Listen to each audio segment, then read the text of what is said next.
Salut, c'est encore moi, Jade Thomas.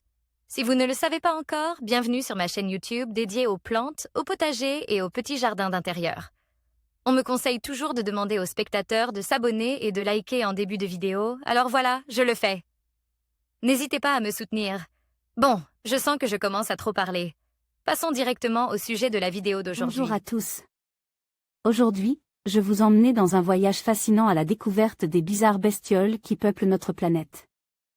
Dans cette vidéo, nous allons explorer 5 créatures étonnantes, chacune plus étrange que la précédente.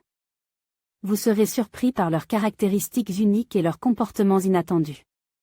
Préparez-vous à être émerveillé par la diversité incroyable du monde animal. Alors, installez-vous confortablement et découvrons ensemble ces bestioles hors du commun. Par Larry Hodgson, 12 août 2018. Bizarre de bestioles. Guêpes atteintes par la muscadine blanche. Source, Denise Lalonde. Question, je vous envoie une photo de « bestioles » que j'ai trouvées sur mes astilbes. Vous est-il possible de les identifier? Sont-elles nuisibles? Denise Lalonde. Réponse, elles sont certainement bizarres, mais elles ne sont pas nuisibles, du moins, pas pour les plantes.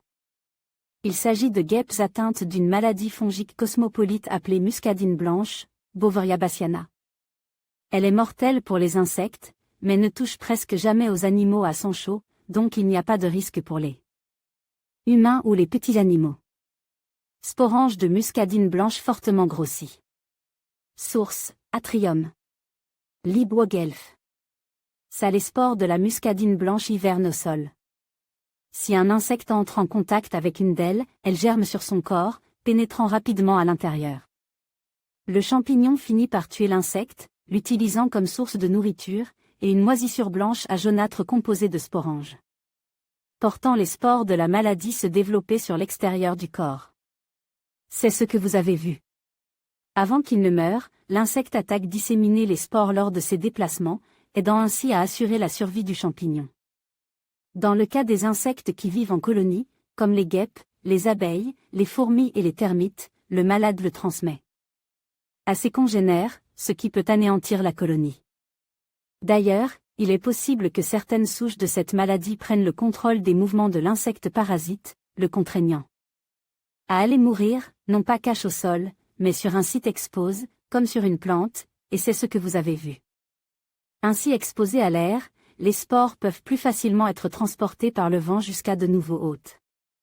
Insidieux, n'est-ce pas? Maladie potentiellement utile. La muscadine blanche est nuisible à beaucoup d'insectes, mais elle peut être utile aux humains. Le potentiel de la muscadine blanche dans la lutte intégrée est connu depuis fort longtemps. Déjà, en 1906, la possibilité d'utiliser cette maladie des insectes pour contrôler les ennemis des cultures a été évoquée lors du congrès de l'Association française pour l'avancement des sciences. Toutefois, les utilisations demeurent assez limitées. Punaise de lit tuée par la muscadine blanche. Source, KDS 444, Wikimedia. Comment on l'emploie dans la lutte biologique contre les termites, le charançon des bananeraies et le charançon rouge du palmier, par exemple, et il a du potentiel dans la lutte contre les sauterelles, les punaises de lit et les moustiques transportant la malaria. Il existe de nombreuses souches de cette maladie. Certaines sont assez généralistes et s'attaquent à plusieurs catégories d'insectes. On pourrait difficilement les utiliser dans la lutte intégrée, car elles s'attaquent aussi bien aux insectes utiles que nuisibles. D'autres, par contre, sont très spécifiques quant à leur hôte. La souche BBA 5653, par exemple, ne s'attaque qu'aux larves de la teigne des crucifères, Plutella xylostella, un papillon nuisible.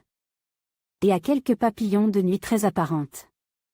La muscadine blanche, un champignon curieux qui pourrait un jour se placer parmi les pesticides biologiques les plus utiles aux jardiniers. Nos partenaires locaux. Et voilà, nous avons exploré ensemble quelques-unes des bestioles les plus bizarres qui peuplent notre planète. De leurs caractéristiques étonnantes à leur comportement surprenant, ces créatures nous rappellent à quel point la nature peut être fascinante et mystérieuse. N'oubliez pas de vous abonner pour découvrir d'autres merveilles du monde animal. Merci de votre attention et à bientôt pour de nouvelles aventures.